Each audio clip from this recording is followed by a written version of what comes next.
somewhere along the way you became someone.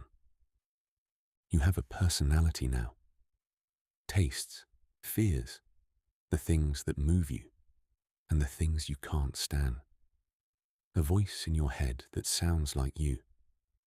A sense of who you are more or less, that you carry through your days without thinking about it. But here is a question worth holding, gently, in the dark. How much of that did you actually choose? The language you think in, you were given. The fears you inherited, the ambitions that were planted. The body you woke up in. The family and the century. And the country you were dropped into, without a vote. So much of you was decided before you were old enough to decide anything at all. So were you ever really free to become yourself? Or were you mostly made, shaped by a world that got here first and handed a self you've mistaken ever since for your own nature?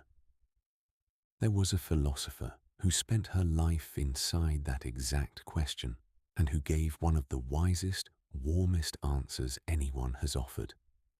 Her name was Simone de Beauvoir. She refused both of the easy replies. She would not tell you that you are perfectly free, the sole author of yourself, because she knew that wasn't true. She saw how heavily the world presses on a life. But she also refused to say you are simply a product, a thing stamped out by your circumstances, with no say in the matter. The truth, she thought, was stranger and more hopeful than either, that you are somehow both made and free at once.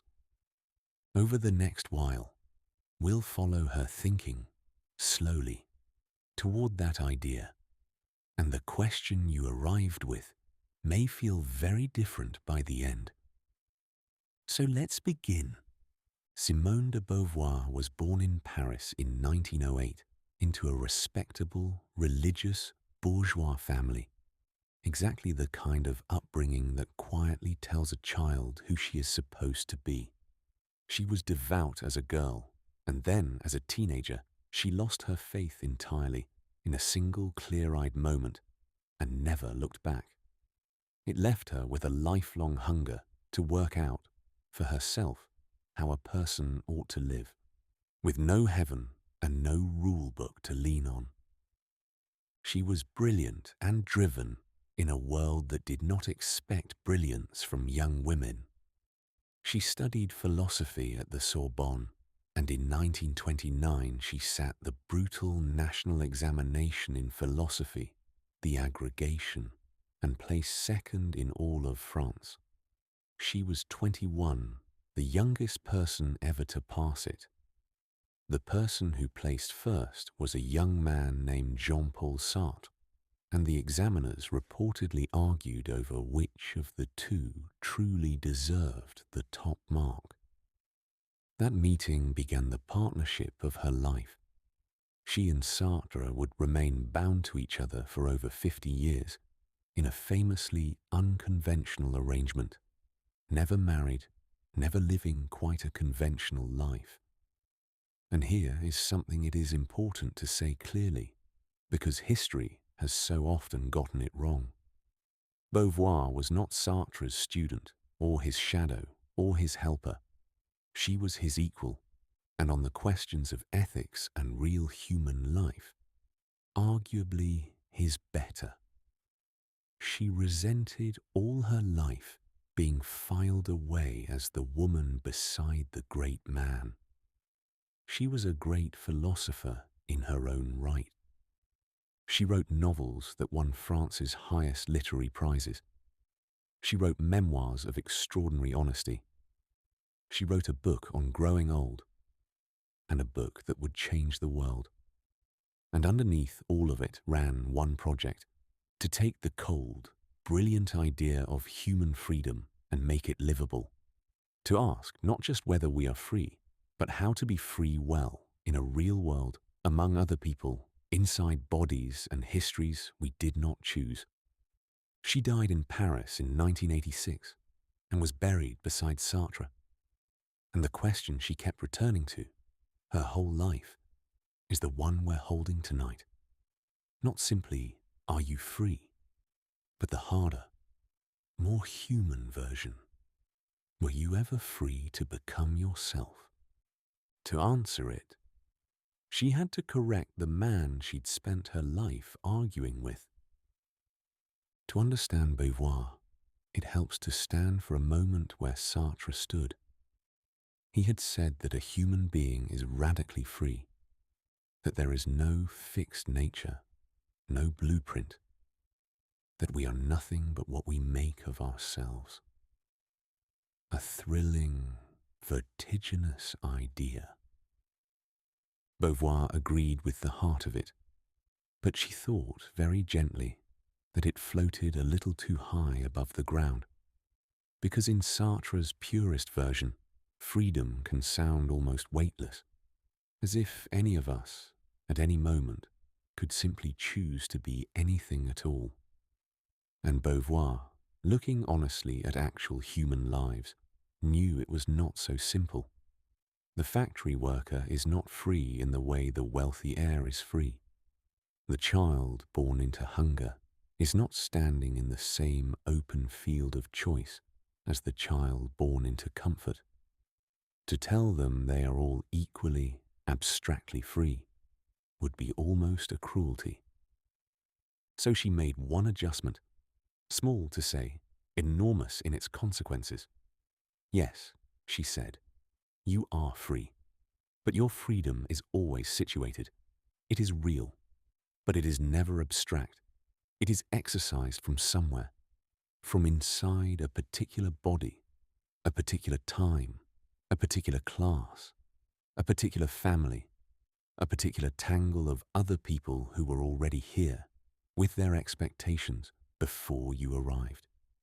You are free, but you are free the way a swimmer is free in a river, able to move, genuinely, but always in water that is already flowing in a direction you did not set.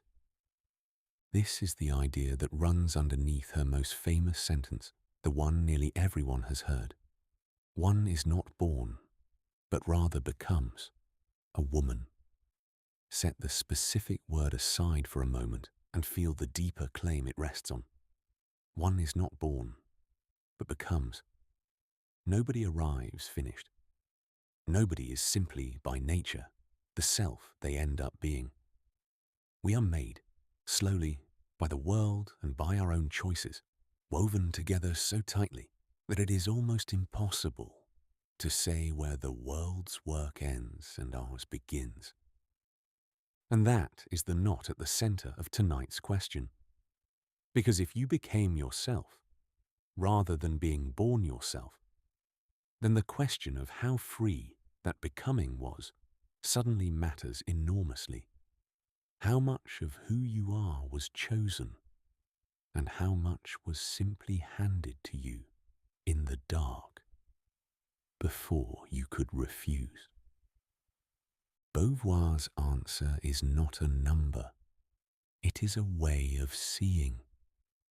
And it begins by noticing that the question itself, the quiet doubt about how much of you is really yours, is one of the most human feelings there is.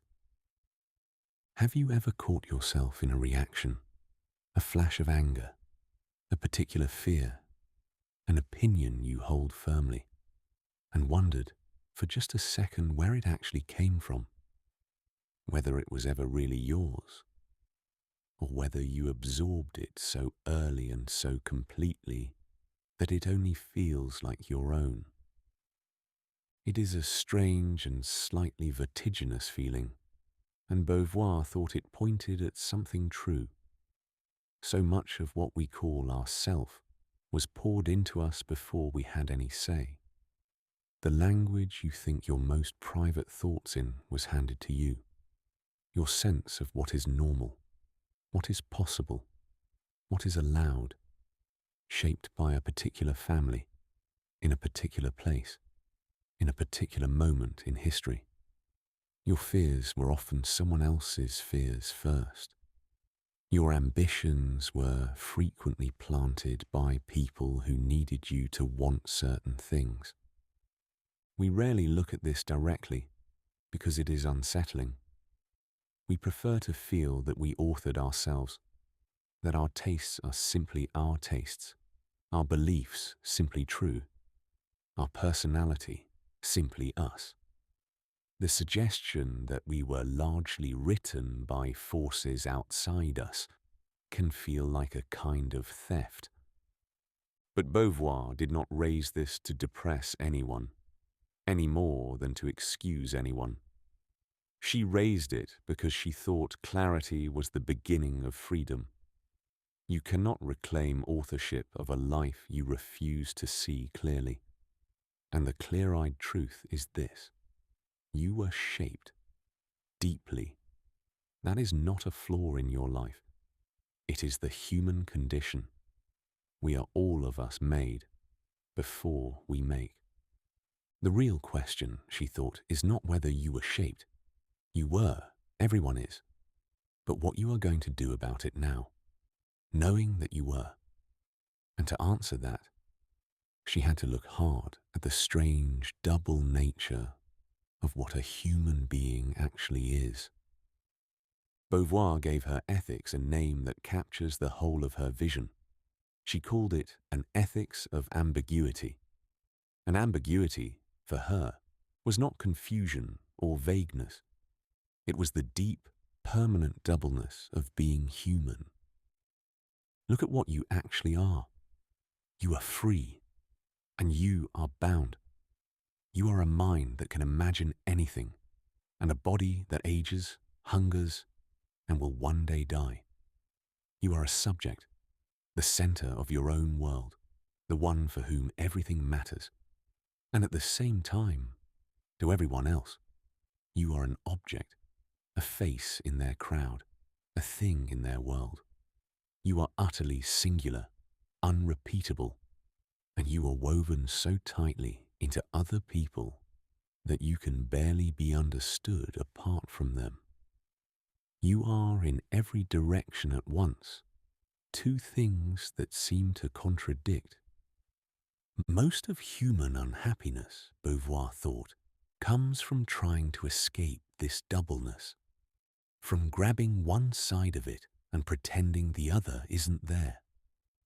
She sketched the ways we do it, and you will recognize them. There is the person who sinks themselves completely into ready-made values, the cause, the institution, the career, the rule book, the role, and treats those things as if they were absolute, handed down, beyond question. Beauvoir called this the spirit of seriousness. It is a kind of relief, because if the values are simply given, fixed, true, then you never have to face your own freedom or take responsibility for choosing. You can disappear into the seriousness of the thing and let it carry you. There is the opposite flight too.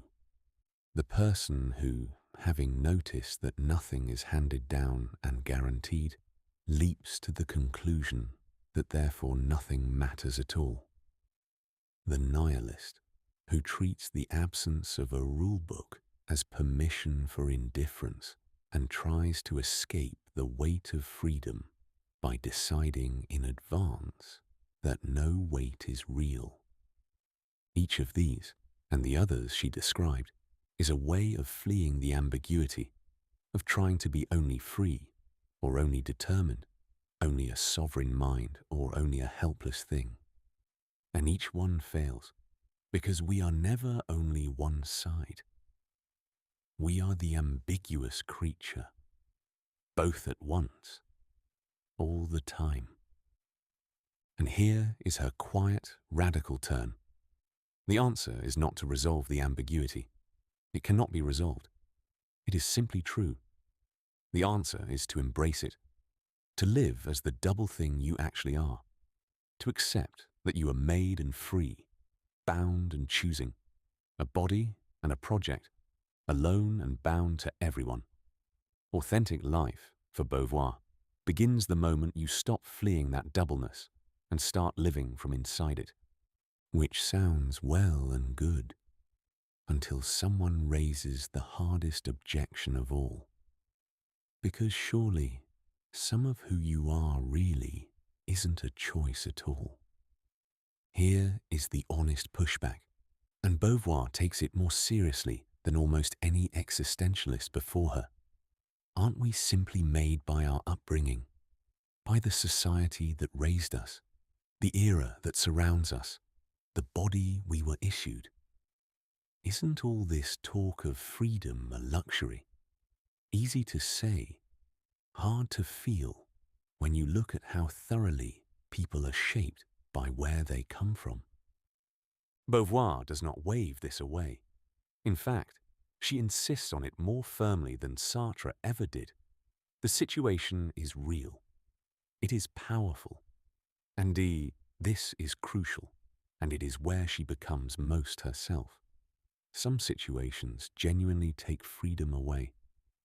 She knew that a person crushed by poverty, or born into oppression, or denied education and choice, is not standing in the same open field as everyone else. She refused the comfortable lie that we are all equally free, no matter our circumstances. Real chains are real. But she drew a careful, vital line. The situation is the starting point, not the verdict. What you were handed is the ground you stand on, not the ceiling you're stuck under. The given conditions of your life set the terms of your freedom. They do not abolish it. Even within real limits, there remains a space, sometimes wide, sometimes terribly narrow, but almost never zero, in which you take up your situation and do something with it. Two people handed nearly the same life make different things of it. The raw material was given. The shaping of it is still, in part, yours. So when you say this is just how I was raised, Beauvoir wants to hold both halves of the truth at once and refuse to let go of either. Yes, that genuinely is your situation, and it is not nothing. It weighs a great deal, and also, the conclusion you draw from it, and therefore this is simply who I am and must remain, is a step further than the facts allow. That last step is not given by your upbringing. That step is yours. And once she has said that real situations can genuinely limit freedom, something follows that changes everything, and that turns her philosophy from a private matter into a shared one. Because if the world can take your freedom away, then your freedom was never only your own business. It was always tangled up with everyone else's.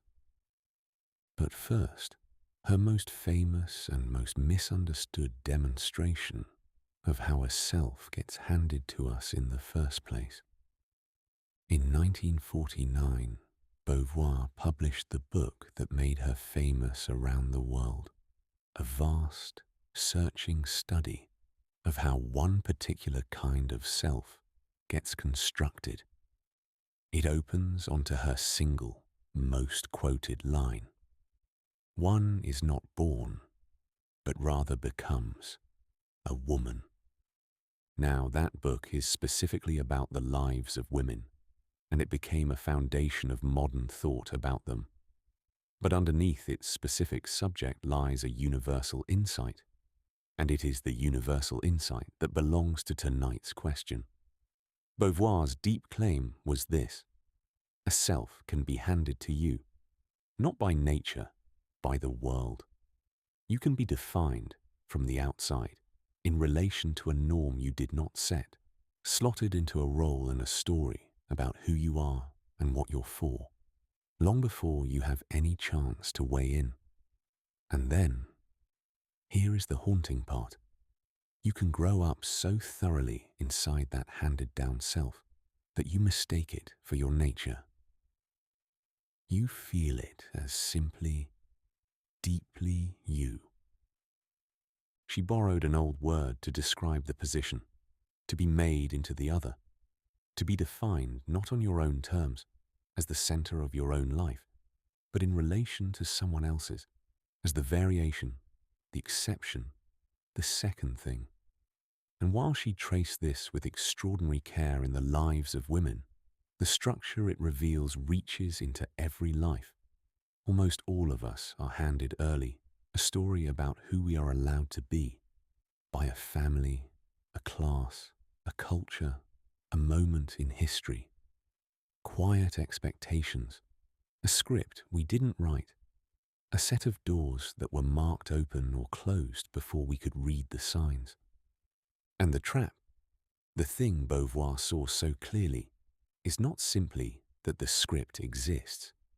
It is that we so easily come to live inside it without ever noticing it is a script at all. We perform the handed-down self so faithfully for so long that we forget there was ever a difference between who we were told to be and who we are.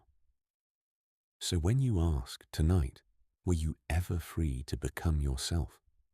Part of the honest answer is that a great deal of yourself was an inheritance, a costume fitted to you so early that it grew to feel like skin. Seeing that, really seeing it, is not a defeat. It is the first moment of freedom, because a script you can finally see is a script you can begin at last to question. And the moment you start to question it, you find you cannot do it entirely alone. Here is where Beauvoir parts company most beautifully with Sartre, and where her philosophy becomes, of the three great existentialists, the warmest.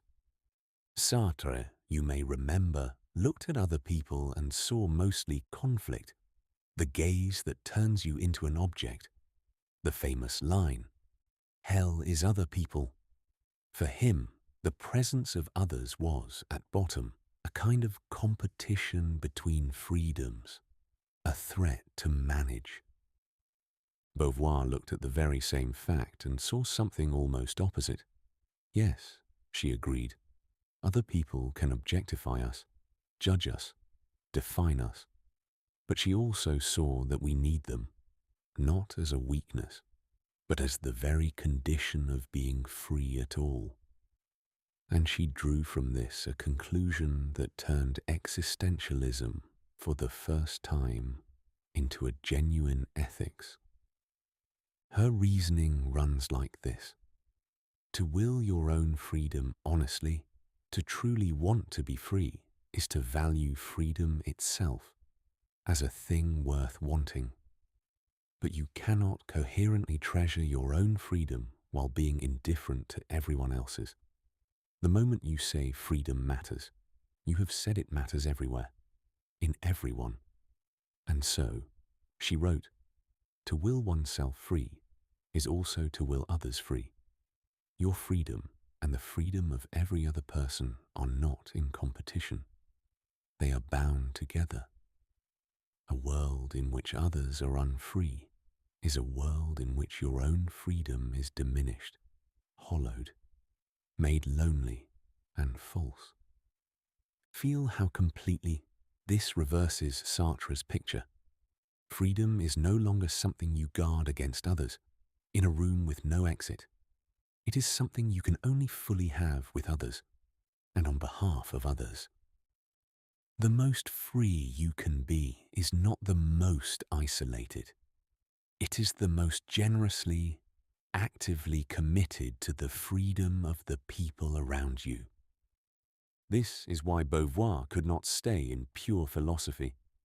If your freedom is tangled up with everyone else's, then becoming yourself is never a purely private project. It commits you, quietly, unavoidably, to the world, to other people's becoming, not just your own. And it means the question we started with grows larger and gentler at the same time. Were you ever free to become yourself? Not alone, no. No one ever was.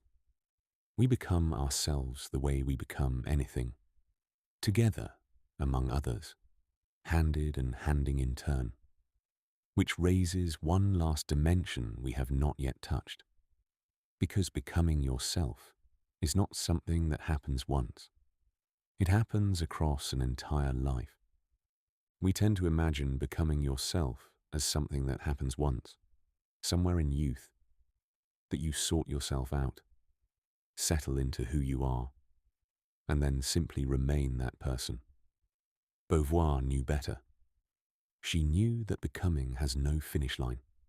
You are still becoming at 40, at 70, at the very end. The self is not a destination you reach and then occupy. It is something you keep making for as long as you are alive. In her later years, she wrote a long, unflinching book about growing old, about the one situation that sooner or later comes for everyone. And she noticed something painful and revealing. Society does to the old much the same thing she had described being done elsewhere. It defines them from the outside. It makes them into the other, invisible, spoken about rather than to reduced to a category, handed a diminished story about who they are now allowed to be.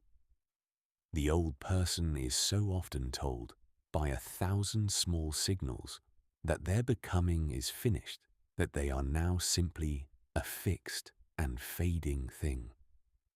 Beauvoir refused that fiercely, because if a human being is a project, a freedom that leans forward into the future, taking up its situation and making something of it, then that does not stop being true because the body has aged.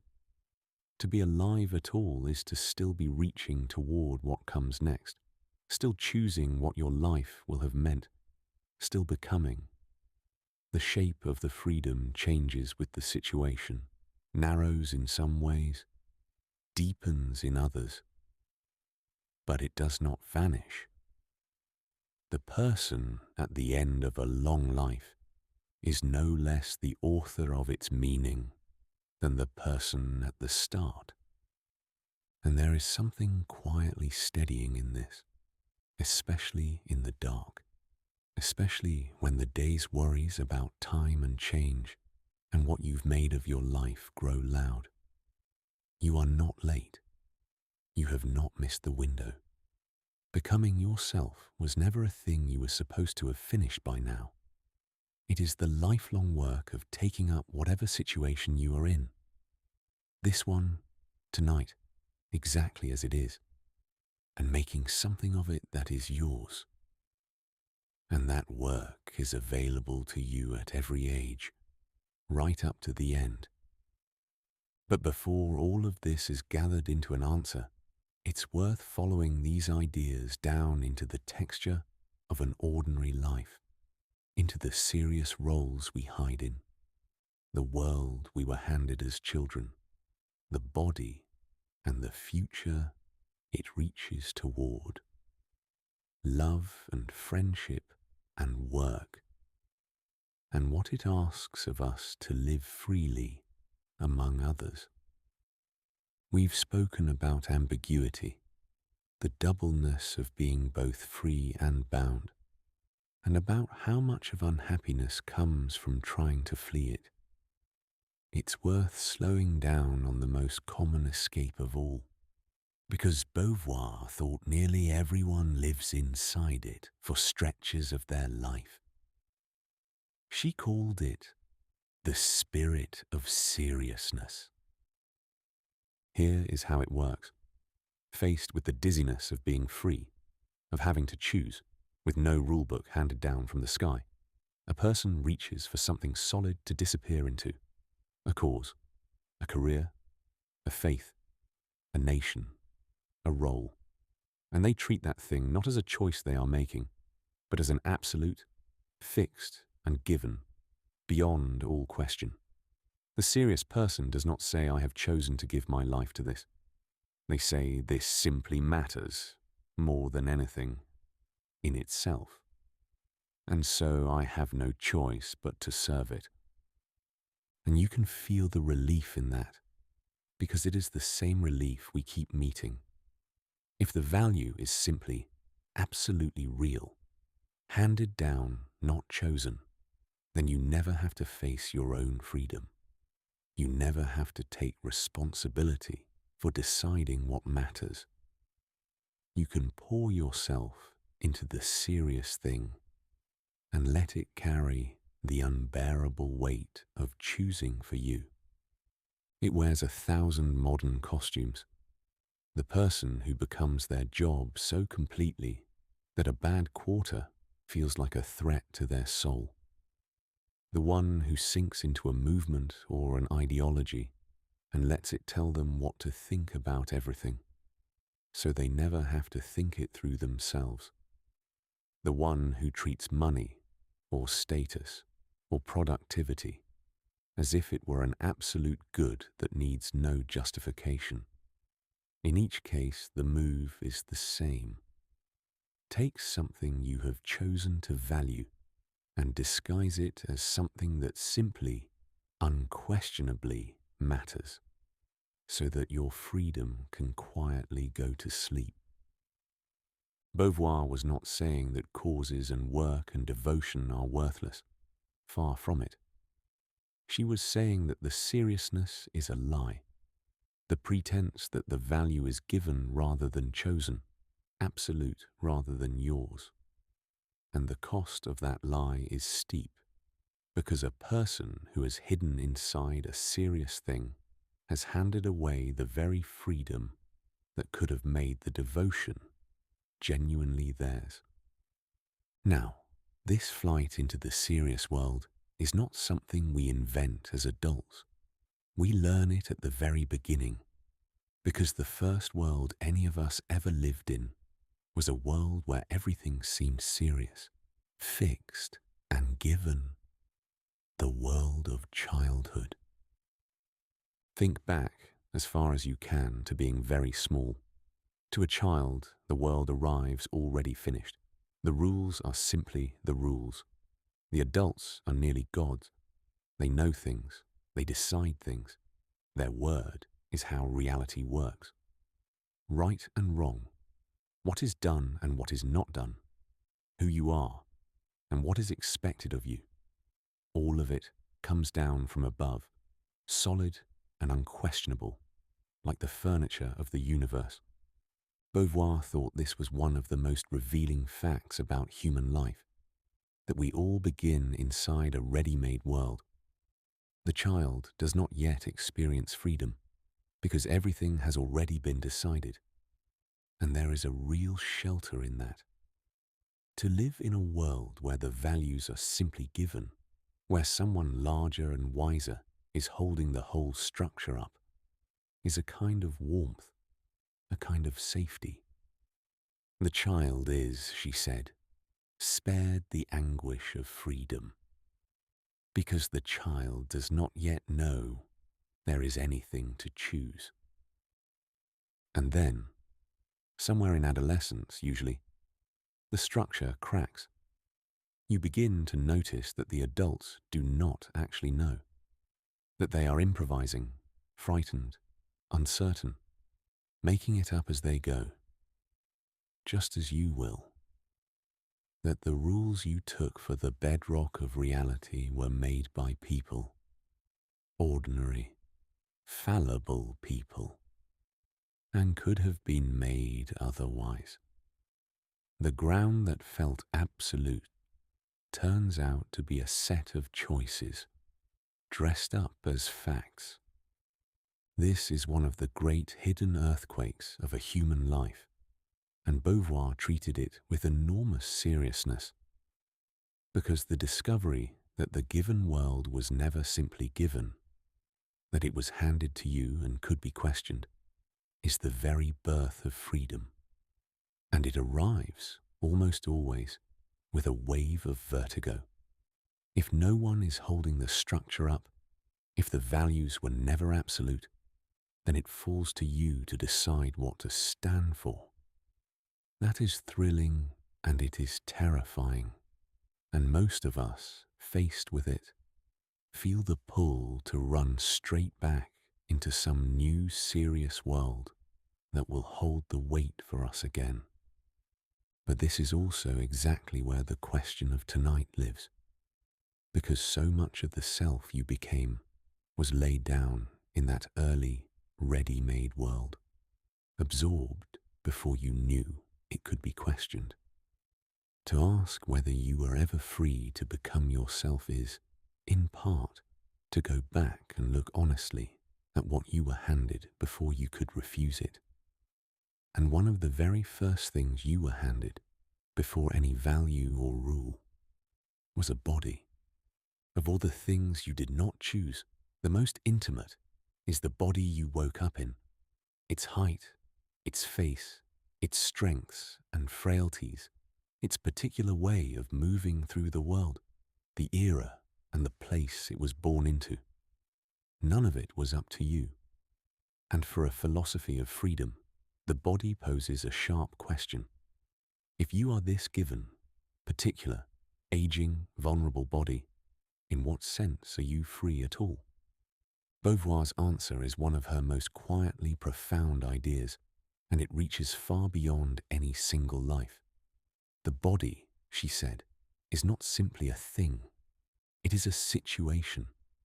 Read that again, slowly, because the whole of it turns on the difference. A thing is fixed, finished, defined. It is what it is, and that is the end of the matter. But a situation is something you live, take up, and act from. Your body is not a cage you are locked inside. It is the very instrument through which you grasp the world, the way you reach and see and touch and move and meet other people. It is not what limits your freedom. It is what makes your freedom possible in the first place.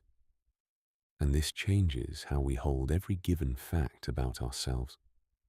The body hands you a starting point, this shape, these abilities, this vulnerability, this slow unfolding through time. But what that starting point means is not settled by the body alone. The same physical fact can be lived as a wall or as a way, as a humiliation or as simply the ground you happen to stand on. Two people in nearly the same body make entirely different lives from it. Because a situation is something you do something with, and a thing is not. Beauvoir refused both of the easy errors here. She would not pretend the body is nothing, that you are a free mind floating weightless above your flesh, unmarked by hunger or age or pain. That is a fantasy, and a cruel one. But she also refused to let the body become a destiny, to say that because you are this particular body, your life is therefore decided, your possibilities fixed, your becoming closed. The body is the situation from which you are free, not the proof that you are not. So even here, in the most given thing of all, the flesh you did not choose and cannot exchange, the doubleness holds. You are this body, handed to you, and you are free in how you take it up and live it. And a body that takes itself up and lives, that reaches and moves and grasps the world, is always reaching toward something, toward a future that does not yet exist. There is a particular way of being alive that Beauvoir thought was the very signature of freedom, and it has to do with time, specifically with the future. A stone has no future. It simply is what it is, sitting in the present, complete and closed. But a human being is never simply what they are right now. We are always leaning forward, reaching toward something that does not yet exist, a plan, a hope. a person we mean to become, a world we mean to help make. That reaching, Beauvoir thought, was the essence of a free life. We are not finished facts. We are projects, defined far less by what we have already been than by what we are reaching toward. This is why a life turned entirely toward the past slowly loses its freedom. The person who lives only in what already happened, in nostalgia, in old wounds, in the long story of who they used to be, has quietly stopped projecting forward, and a self that no longer reaches toward a future begins, little by little, to harden into a thing, fixed and finished, like the stone. The same trouble comes from the other side too, for the person who lives only in the immediate moment, drifting from one present to the next with no reach beyond it. Freedom does not live in the past, and it does not live in a present with no horizon. It lives in the reaching, in the open future that is not yet decided, and that you have some real hand in making. But Beauvoir was careful here, because the future can quietly become its own trap. There is the deferral we are all so practiced at, the endless someday, the better self always arriving tomorrow, the real life that is forever just about to begin. That is not genuine reaching. It is a way of never quite living, of holding the actual future at arm's length while pretending to honor it. And there is false hope too, the passive wish that things will simply turn out with no willing, no risk, no hand in the making. Genuine reaching toward the future is neither of those.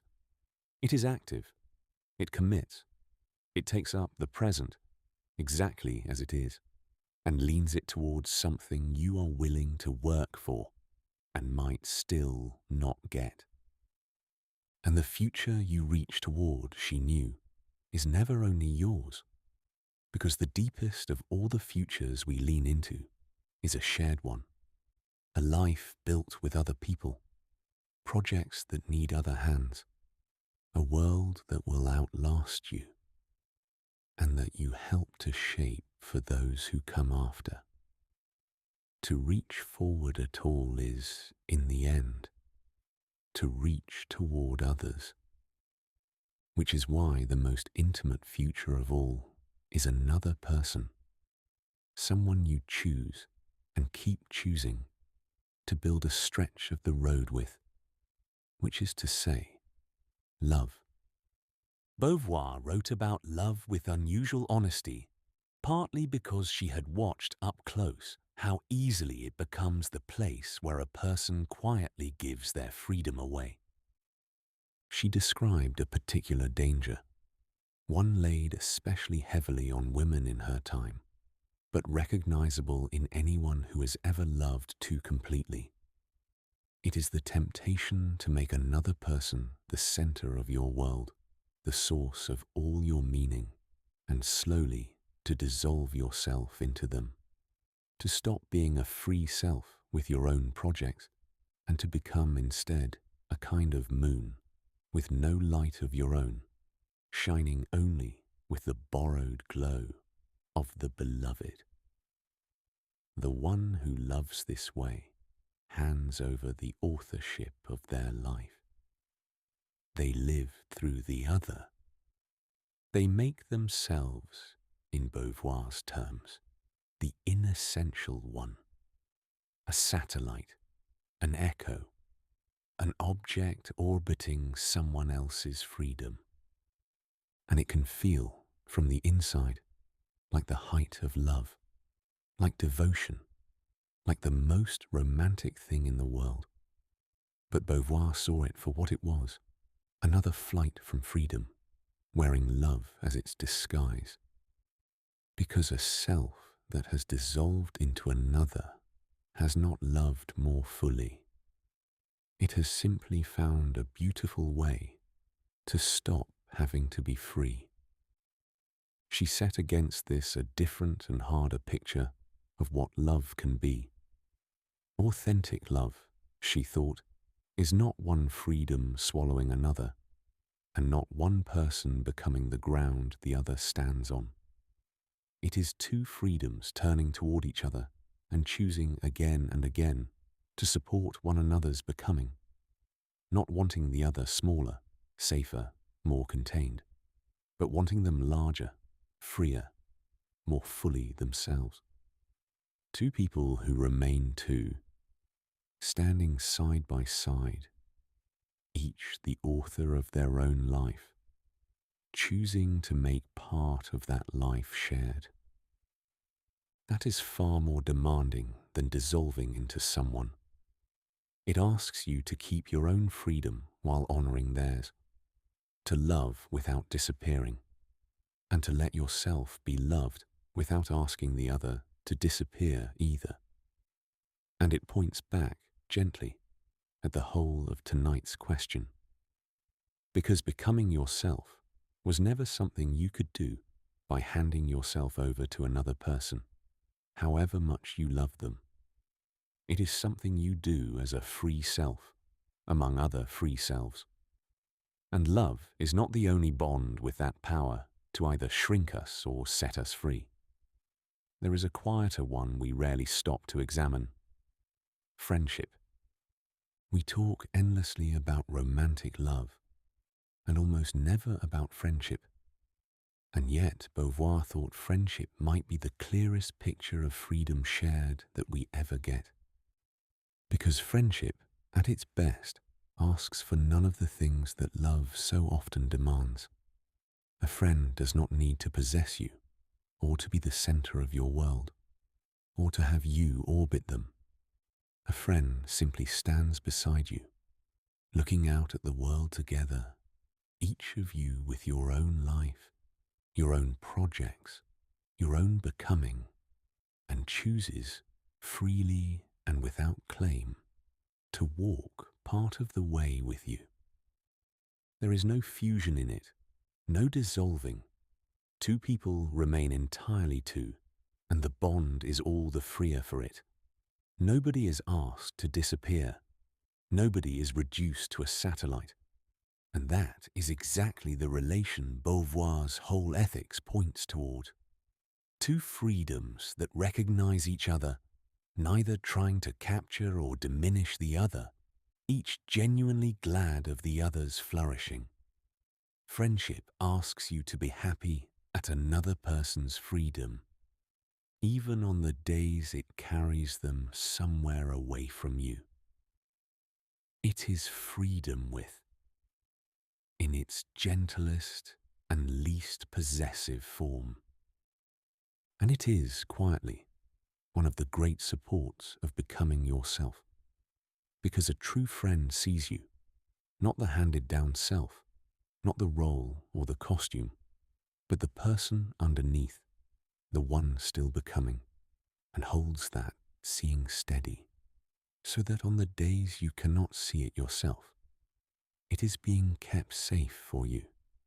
Friends are so often the ones who first believe you could be more than what you were assigned, and who keep believing it patiently until you can believe it too.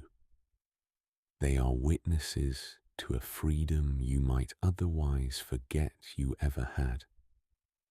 Beauvoir's own long life was held up by exactly these bonds, a wide, loyal web of friendships that lasted decades, people she thought alongside and argued with, and stood beside through everything. She knew, as well as anyone ever has, that no one becomes themselves in isolation, and that friendship, no less than love, is one of the real places where it quietly happens, over years, in the steady company of people who want you free. But the becoming you do among others is not only a matter of who you love and who you walk beside. It is also a matter of what you spend your days actually doing. We spend most of our waking lives at work, And Beauvoir thought that work could be two almost opposite things, depending entirely on how it is lived.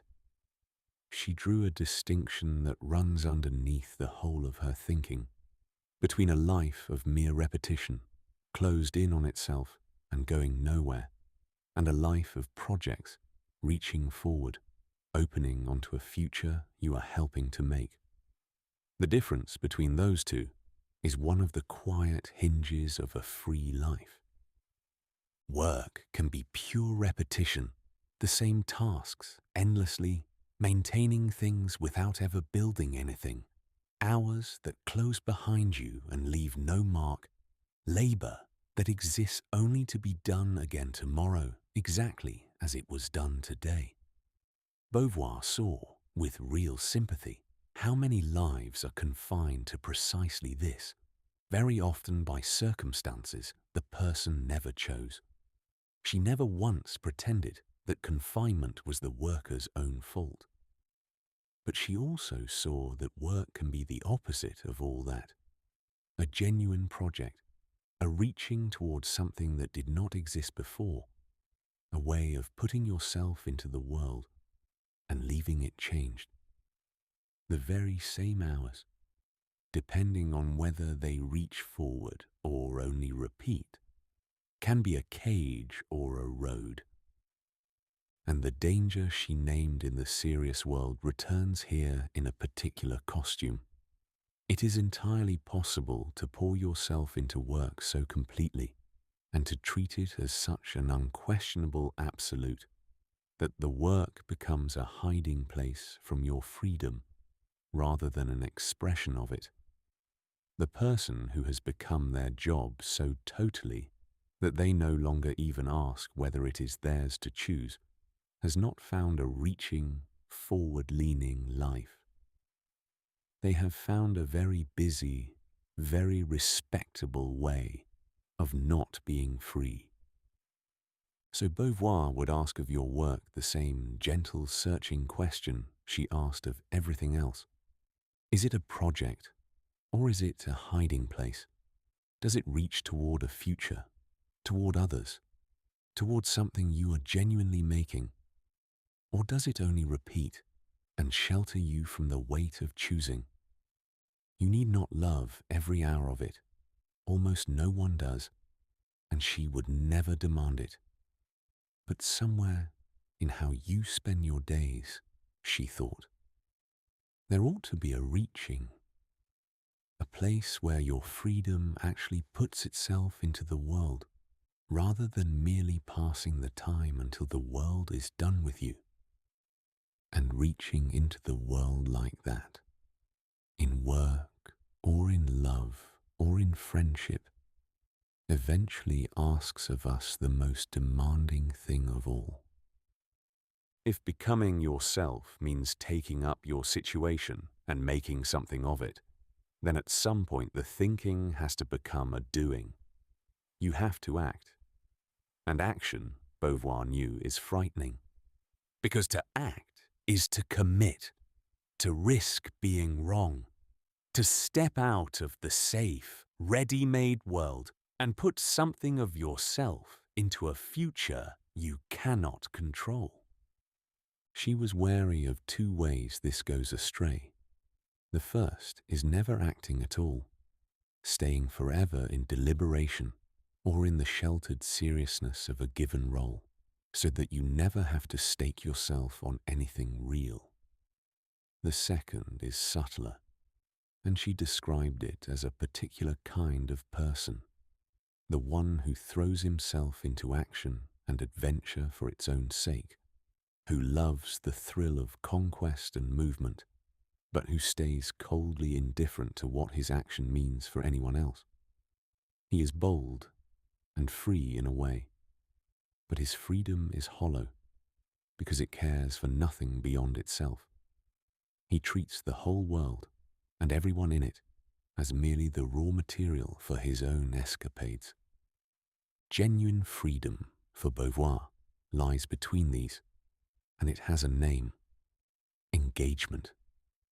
To engage is to act, really act, and to risk yourself in the world, but to do it in a way that is bound up with the freedom of others rather than careless of it.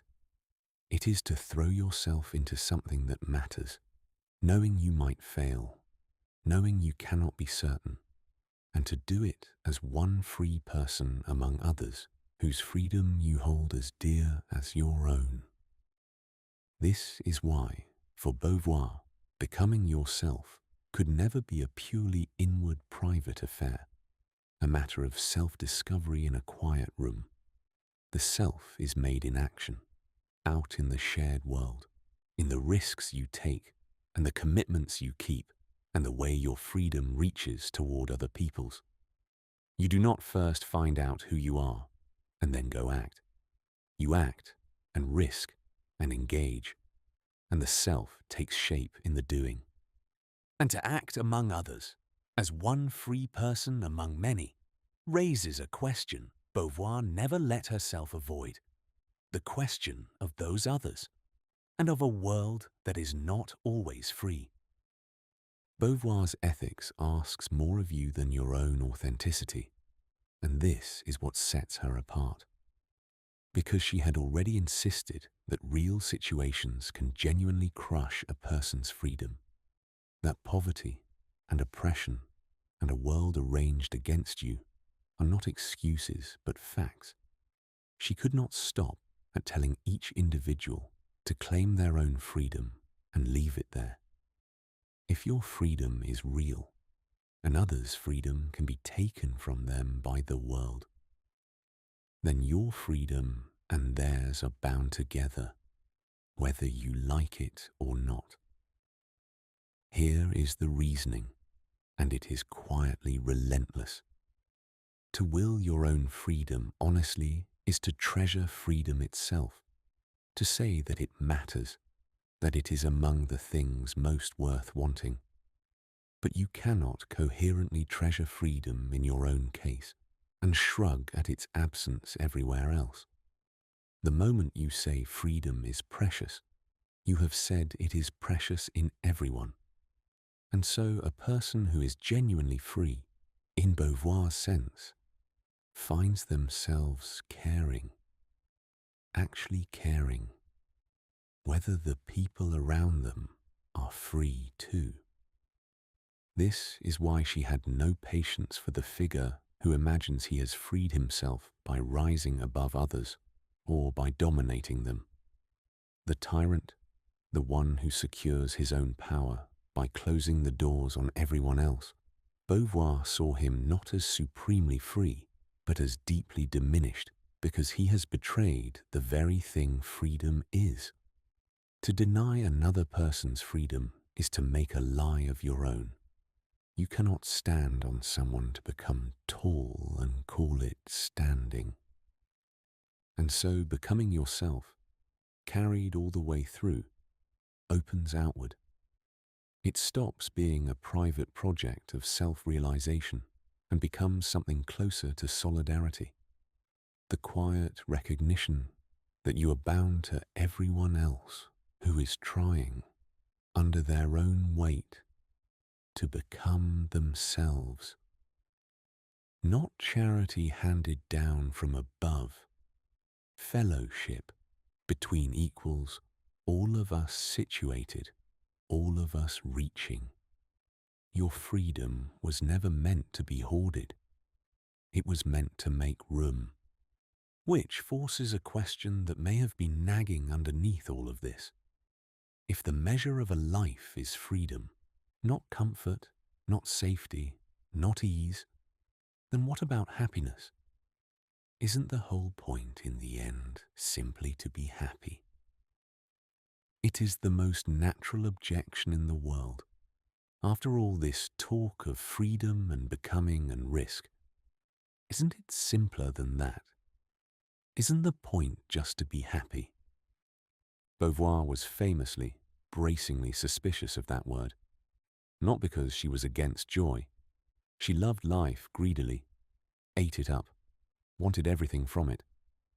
But she had noticed something about how the word happiness gets used. So often, It is the word we reach for to justify keeping someone small. Be content. Don't reach for more. You have enough. Stay where you are placed and call it happiness. She had watched this done to whole categories of people, told they were happy in their narrow, assigned lives by the very people who benefited from keeping them there. Happiness, she saw, can be a sedative, a soft, well-meaning way of saying, do not become free. It would only unsettle you. Because here is the uncomfortable truth she put her finger on. It is always easy to call a situation happy when it is the situation you wish to keep someone in. Contentment can be genuine, and it can also be the name we give to a cage once someone has stopped rattling the bars. A life can be perfectly comfortable and quietly diminished at the same time. Safe, settled, pleasant, and not free. So Beauvoir refused to make happiness the measure. The deeper good for her was freedom, a life of meaning, of projects, of becoming, of reaching toward a future you are helping to make. That kind of life is not always comfortable. It involves risk and uncertainty and the weight of choosing. It will cost you the particular piece of the person who has stopped reaching. But she thought it was worth more than that piece, that a free and unsettled life is richer than a contented and shrunken one. This does not mean she prized misery or thought suffering noble. Joy was real to her and good, and she wanted plenty of it. But joy as the overflow of a free, engaged, fully lived life, not contentment bought by giving your freedom away. A happiness that requires you to look away from others' suffering, or to never risk anything, or to make yourself smaller than you are, was not, to her, happiness worth having. It was a cushioned way of not becoming yourself. And there is one more thing that sharpens all of this. Not a sedative, but the opposite. The hard fact that gives every free choice its weight. The fact that none of it lasts. Every life Beauvoir described is lived beneath one shadow she never once looked away from. That it ends. She was like the others, without consolation here. No afterlife, no cosmic plan, no reassurance that the loss is part of some larger design. She wrote about death with unflinching tenderness, most piercingly about her own mother's dying, in a small, devastating book that refuses every easy comfort. For Beauvoir, death is not a friend, and it is not a teacher, and it is certainly not what gives life its meaning. It is the abrupt closing of a project, the end of becoming. Often unjust, almost always too soon. And yet, this is the turn, and it is characteristically hers. Our finitude is precisely what gives our freedom its weight. Because your time is not endless, the way you spend it is not weightless. Because you will not go on becoming yourself forever, the becoming you do now actually matters. If the days were infinite, nothing you chose would cost anything. There would always be another, identical chance. It is the limit that makes the choice real. The shadow does not tell you what to do. It tells you quietly and without argument that what you do counts. That the endless deferral we are all so good at, the someday I'll really start living, is being drawn against an account that will, one day, close. So mortality, for Beauvoir, is not a reason for despair, and not a reason to grab whatever comfort is nearest and hide. It is a reason to take your freedom seriously, now, while it is yours. And here, her warmth returns one last time. Because we are finite, and because we are bound to one another, the way we spend our short freedom, with others, for others, reaching toward their becoming as well as our own, is the very thing a life finally adds up to. Death does not make the shared, engaged, becoming life less worth choosing. It makes it the only thing worth choosing. Which leaves us with the question all of this has been moving toward. Knowing all of it, that you are situated and free, made and choosing, bound to others and finite. How, then, does a person actually live? So let it all come down to the ground. What does it look like, on an ordinary day, to live the way Beauvoir is describing? To stop fleeing your own ambiguity and to live from inside it. It begins by holding two truths at once without letting go of either. You were shaped by a body, a family, a time, 1,000 others who arrived before you. And you are free, free in how you take up what you were given. The whole art is to keep both in your hands at the same time.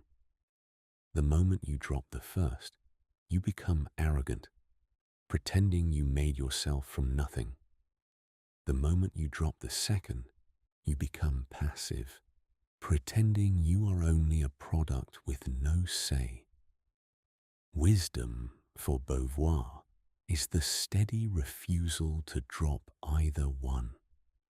It means seeing the serious world for what it is, noticing where you have disguised a choice as an absolute, where you have hidden inside a role or a cause so you would not have to be free, and gently taking that freedom back. Not by abandoning what you love, but by choosing it honestly as yours, rather than pretending it was handed down and gave you no choice. It means treating the given facts of your life, your body, your past, your circumstances, as situations to be taken up, not as verdicts to be served. The starting point, never the ceiling. It means loving without dissolving and acting without indifference, remaining a free self among other free selves, and letting your own freedom reach toward theirs, because Beauvoir's deepest conviction was that none of us becomes free alone, and that to will your own freedom, honestly, is to will everyone's. And it means remembering that this never finishes. There is no day on which you become yourself and are done. Becoming is the whole of a life, available at every age, in every situation, right to the end. So, one last time, the question we began with. Were you ever free to become yourself? Not free from your situation. No one is, but free within it. Yes, always and still tonight. You were handed a self in the dark before you could choose, and you have been free all along to take it up and question it and carry it somewhere of your own. The river was already flowing. You are and have always been the swimmer. So, were you ever free to become yourself? Beauvoir's answer, gathered from everything we've followed, is honest in both directions. And that is exactly what makes it trustworthy. Were you free in the way we sometimes secretly wish we were? Unconditioned, self-made from nothing, the sole author of every line? No, you never were, and no one ever is. You were shaped deeply before you could choose, by a body, a family, a language, a class, a century, 1,000 others who arrived before you. A great deal of what you call yourself was handed to you in the dark. To pretend otherwise would be a lie, and Beauvoir never lied to make a person feel better. But were you merely made a product, a thing stamped out by your circumstances, with no say at all? Just as firmly, no. Because at every moment, even now, you take up what you were given and do something with it. You are not the river, and you are not free of the river. You are the swimmer, moving, really moving, inside water you did not choose. The given was given, the shaping of it, the meaning made of it, the direction taken with it, that has always been, in part, yours. So the question quietly transforms. It was never really, were you free from your situation? No one is, and that freedom is a fantasy. The real question is whether you are free within it. And to that, Beauvoir's answer is yes. A yes that grows the moment you stop fleeing your own doubleness. The moment you stop pretending you are purely free, and stop pretending you are purely determined, and stand instead in the honest, ambiguous middle where actual human freedom has always lived. You become yourself not by escaping your situation, but by claiming it, by seeing the handed-down self clearly and choosing from here what to carry forward and what to set down. You were shaped, and you are free. Both are true at once tonight. That is not a contradiction to be solved. It is the strange and hopeful condition of being a person. Of course, Beauvoir is not the only one who stood at this question. It is worth briefly hearing how she sits among the others. It helps to place Beauvoir beside the thinkers nearest to her, because the contrast shows what was distinctly hers. Besides Sartre, her lifelong partner and sparring partner, the difference is the whole point. He gave existentialism its dizzying freedom. She gave it a body, a situation, and a conscience. Where he could make freedom sound abstract and solitary, she rooted it in real, unequal, embodied lives and bound it to other people through ethics. Many would say she finished what he started, turned a brilliant idea about freedom into a livable philosophy of how to be free, well, among others. Against the pure determinists, those who say we are simply products of biology, conditioning, circumstance, Beauvoir grants more than most existentialists would. The situation is real, she insists. The shaping is deep. Some chains genuinely bind, but she refuses the final step, that we are therefore nothing but our causes. There remains, almost always, a space of freedom in how we take up what we were given. To erase that space, she thought, is its own kind of bad faith, dressed up as hard-headed science. And beside Camus, the philosopher of the absurd, she shares the same starting ground. No God, no given meaning, a universe that hands us no purpose, but she turns it toward each other rather than toward the lone individual facing the silence. Where Camus asks how to live without meaning, Beauvoir asks how to make meaning together, in freedom, on behalf of one another.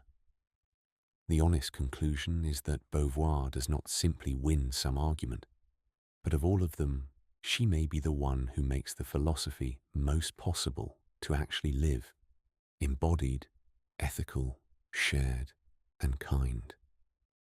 And that, in a thinker, is no small thing. So let everything we've followed gather into something you can carry with you.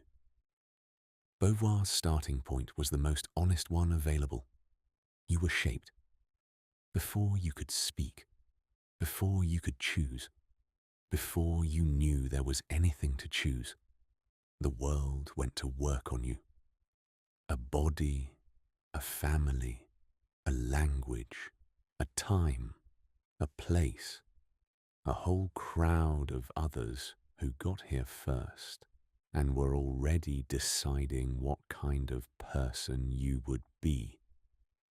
One is not born, but becomes.